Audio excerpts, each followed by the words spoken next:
Genesis chapter 37. Si Joseph at ang mga kapatid niya. Sa Kanaan tumira si Jacob, kung saan tumira ang tatay niya. Ito yung kwento ng pamilya ni Jacob.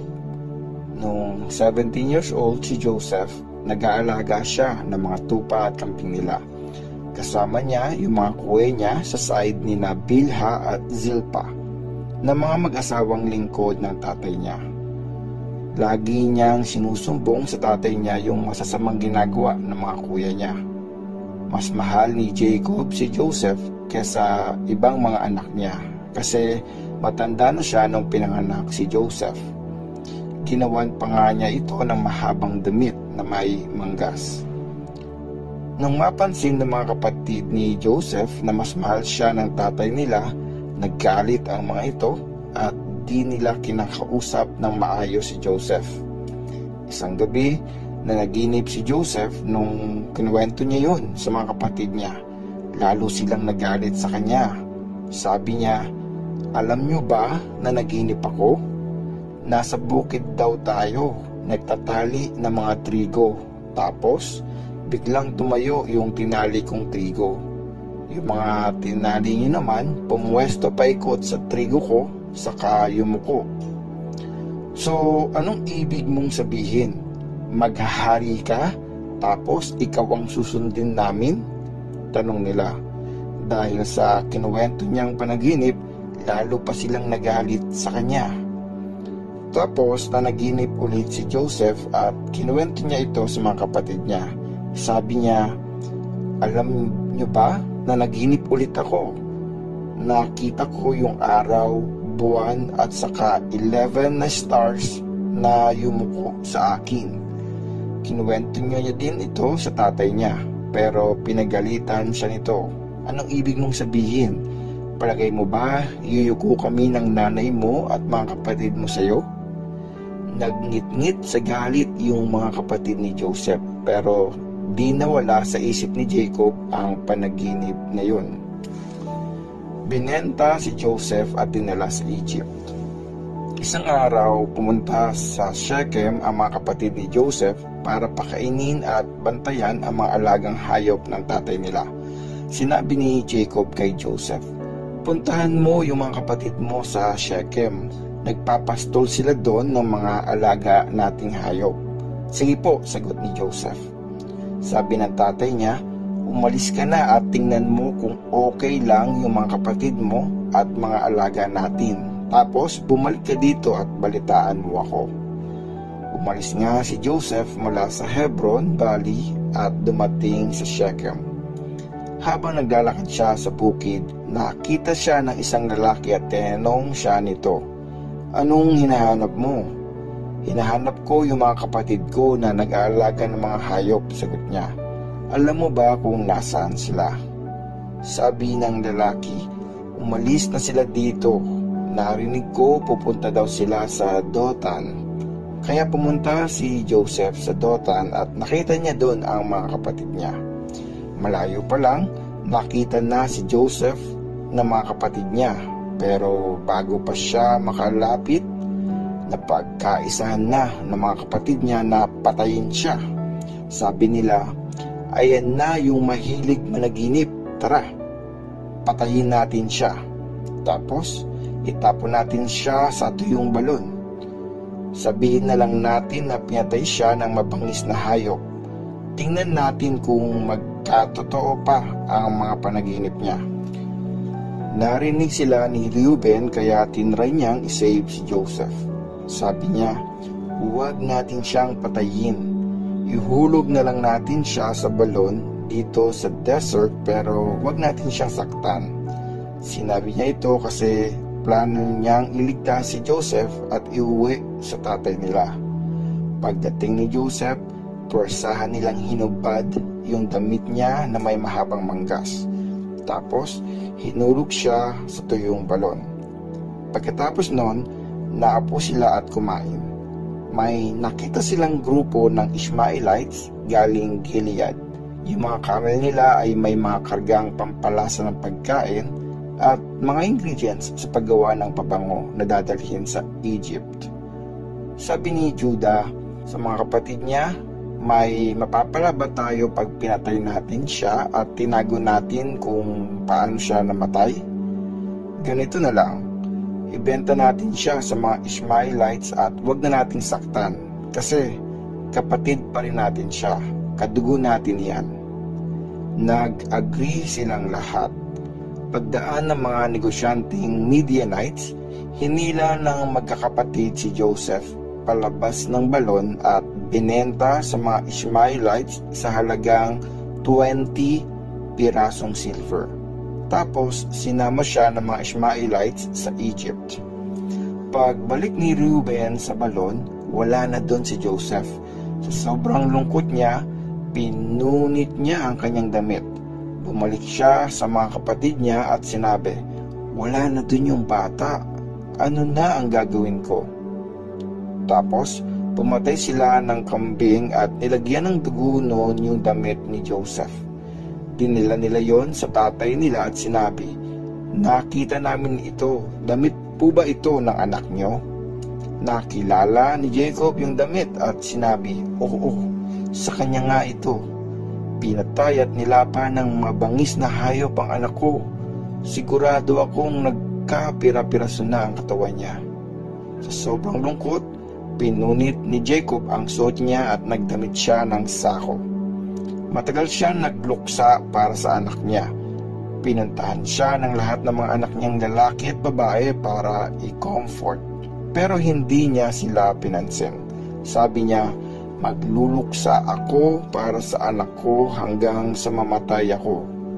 At hindi nga siya tumigil sa pagluluksa para sa anak niyang si Joseph.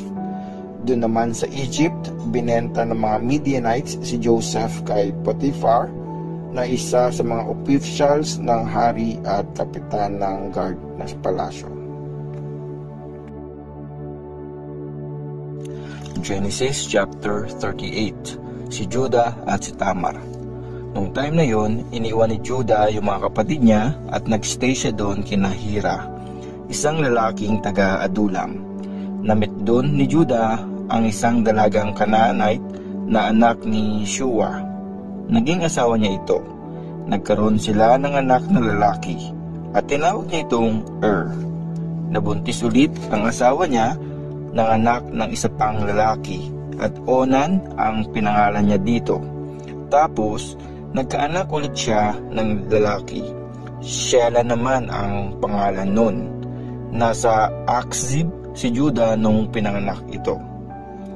Pumili si Judah ng mapangasawa ng panganay niyang si Ang pangalan ng babae ay Tamar. Sobrang sama ng ugali ni kaya nagalit si Lord sa kanya at pinatay siya. Tapos sinabi ni Judah kay Onan, "Sipingin mo ang asawa ng kapatid mo. Gawin mo yung obligasyon mo sa kanya para magkaroon ng anak ang kuya mo." Pero alam ni Onan na hindi magiging kanya yung bata. Kaya tuwing may nangyayari sa kanila ng asawa ng kuya niya, tinatapo niya sa lupa yung sperm niya para hindi siya magkaanak para sa kuya niya. Nagalit si Lord sa masamang ginawa niya, kaya pinatay din siya. Tapos sinabi ni Judah sa manugang niyang si Tamar, "Umuwi ka muna sa bahay ng tatay mo at huwag ka mag-aasawa hanggang lumaki ang anak kong si Shelah." Sinabi niya yon kasi natakot siya na baka mamatay din si Shelah kagaya ng mga kuya nito. Kaya umuwi si Tamar sa tatay niya. After ng ilang years, namatay yung asawa ni Judah. Nung matapos siyang magluksa, nagpunta siya sa Timna kasama ang kaibigan niyang si Hira na taga-Adulam. Doon niya kasi pinapagupitan yung mga tupa niya. May nagsabi kay Tamar na papunta sa Timna yung father-in-law niya para pagupitan ang mga tupa nito. Nung marinig niya ito, pinalitan niya yung damit panluksa na suot niya. Nagtakip siya ng belo sa muka at umupo sa entrance ng Enaim na nadadaanan papuntang Timna. Alam niya kasing binata na ang bunso ni Judah na si Shelah pero hindi pa ito pinapakasal sa kanya. Nung makita ni Judah si Tamar na nakatakip ang mukha, akala niya prostitute ito. Lumapit siya dito at niyaya ang babae na makipagtalik sa kanya. Pero hindi niya nakilala na daughter-in-law niya pala yun. Anong ibabayad mo sa akin? Tanong ng babae. Padadalhan kita ng batang kambing, sagot niya. Sige, sabi ng babae. Pero mag-iwan ka muna sa akin ng gamit mo para sure akong padadalhan mo nga ako ng kambing. Anong gusto mong ibigay ko sa'yo? Tanong ni Judah. Sumagot yung babae.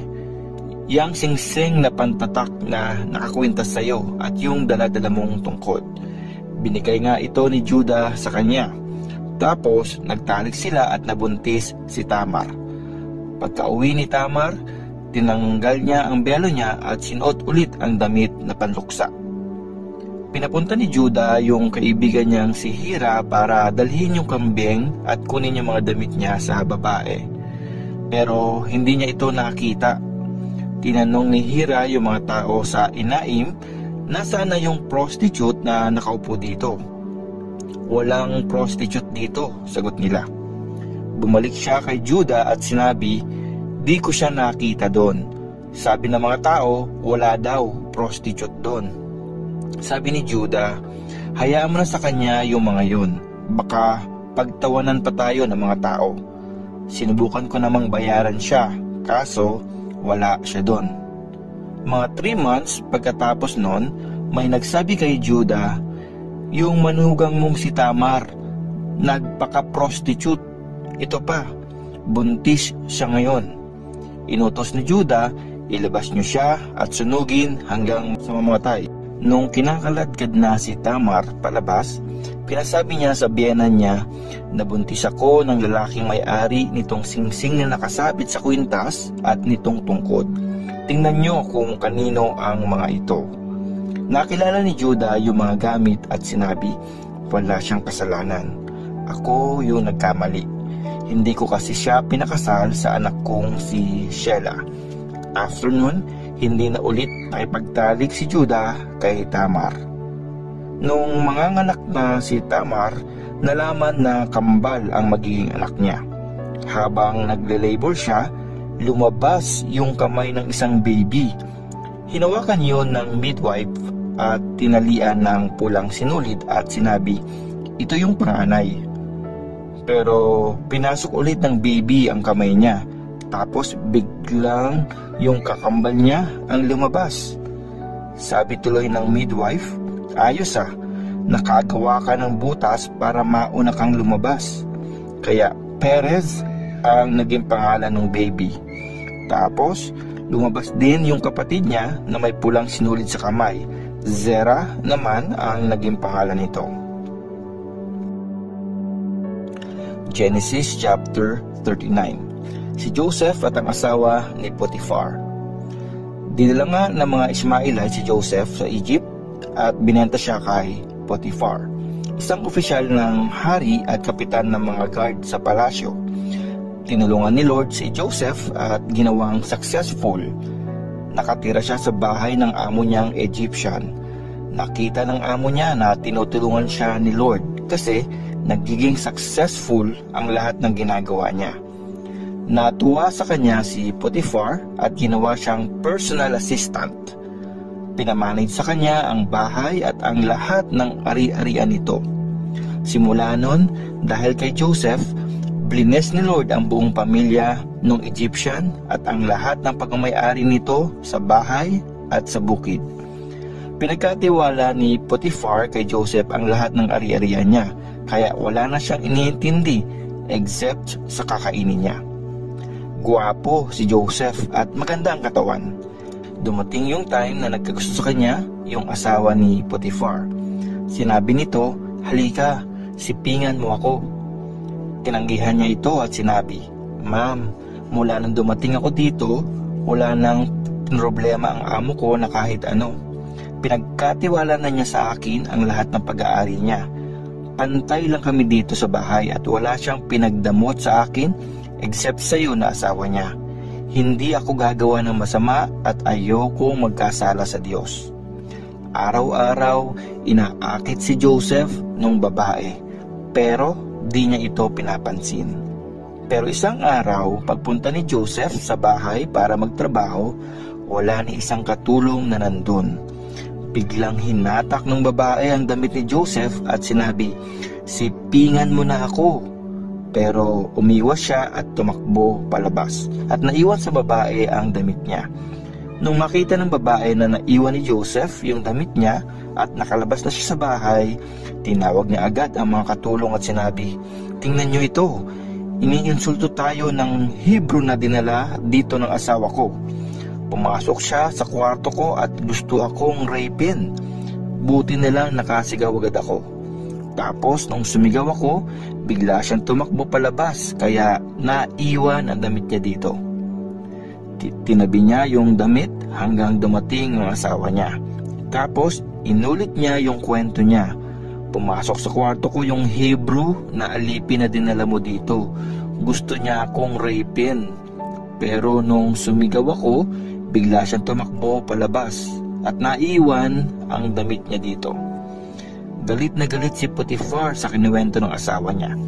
Pinaaresto niya si Joseph at dinala sa kulungan kung saan nandun yung mga pinakulong ng hari.